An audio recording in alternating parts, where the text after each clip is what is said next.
প্রিয় শিক্ষার্থী বন্ধুরা, আসসালামু আলাইকুম। আজকের ভিডিওতে আপনাকে স্বাগতম জানাচ্ছি।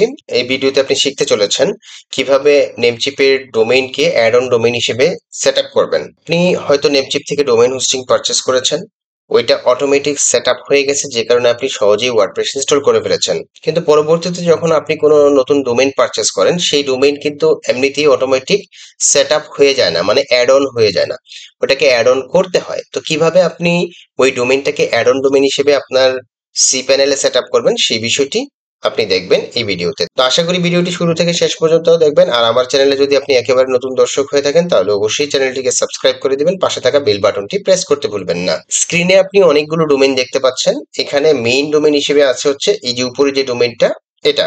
কিন্তু নিচে যে 6টা ডোমেইন আছে, এগুলো কিন্তু একটাও অ্যাড অন করা নেই। কিভাবে বুঝবেন এগুলো অ্যাড অন করা নেই? আমি যদি একটু সি প্যানেলে যাই, দেখুন সি প্যানেলে আসার পর এখানে একটু খেয়াল করেন, প্রাইমারি ডোমেন, এই ডোমেনটা হচ্ছে changnahighschool.com। আপনি যদি এখানে খেয়াল করেন, এই যে দেখুন এখানে changnahighschool.com, এই ডোমেনটা বর্তমানে অ্যাড অন করা আছে। বাট এর বাইরে যে ডোমেন গুলো আছে, সেগুলো অ্যাড অন করা আছে কিনা কিভাবে বুঝবো? আমি একটু ওয়ার্ডপ্রেস ম্যানেজার বাই সফটওয়্যার ক্লাসে যাচ্ছি, দেন এখানে ইনস্টলে ক্লিক করছি।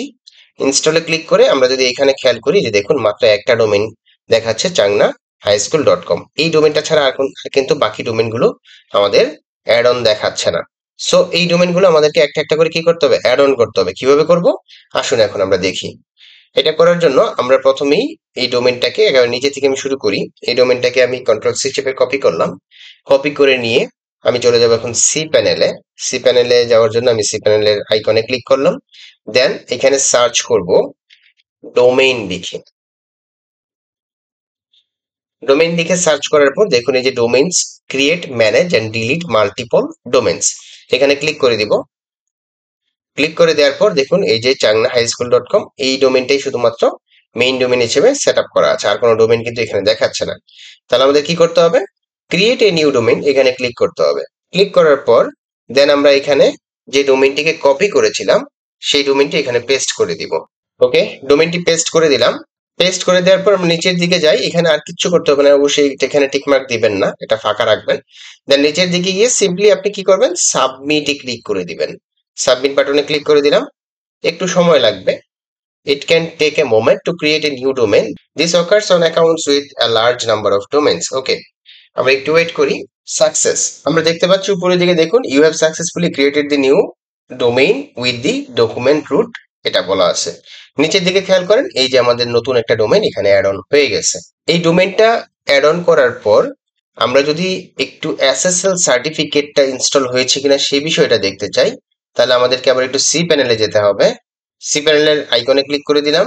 দেন এখান থেকে আমরা নেমচিপ এসএসএল এ যাচ্ছি। এখান থেকে সাইন ইন উইথ নেমচিপে ক্লিক করে দিচ্ছি। দেন আমরা ইনস্টলড বাই নেমচিপ এসএসএল এখানে চলে যাচ্ছি। দেখুন খেয়াল করে, মাত্র যে ডোমেইনটা আমি অ্যাড অন করেছি, এটা হচ্ছে এই ডোমেইনটি। এটা বর্তমানে এসএসএল সার্টিফিকেট পেন্ডিং এ আছে। উইদিন 20 to 25 মিনিটস, মানে 20 থেকে 25 মিনিটের মধ্যে এই এসএসএল সার্টিফিকেটটি অটো ইনস্টল হয়ে যাবে। তখন আমরা এখানে গ্রিন মার্ক অর্থাৎ অ্যাক্টিভ দেখতে পাবো। তো এই হচ্ছে বিষয়, কিভাবে আপনারা নেমচিপের সি প্যানেলে ডোমেইনকে অ্যাড অন ডোমেইন হিসেবে সেট আপ করবেন, এবং সেটা এসএসএল সার্টিফিকেট ইনস্টল হয়েছে কিনা কিভাবে চেক করবেন। দুইটা বিষয় আমি আজকের এই ভিডিওতে দেখানোর চেষ্টা করেছি। তো আশা করি ভিডিওটি ভালো লেগেছে। যদি ভালো লেগে থাকে, ভিডিওর নিচে লাইক দিতে ভুলবেন না। আর আমার চ্যানেলে যদি আপনি একেবারে নতুন দর্শক হয়ে থাকেন, তাহলে অবশ্যই চ্যানেলটিকে সাবস্ক্রাইব করে দিবেন, পাশে থাকা বেল বাটনটি প্রেস করতে ভুলবেন না। তো আগামীতে দেখা হবে নতুন কোনো ভিডিওতে। সেই পর্যন্ত সবাই ভালো থাকুন। আল্লাহ হাফেজ। ধন্যবাদ সবাইকে।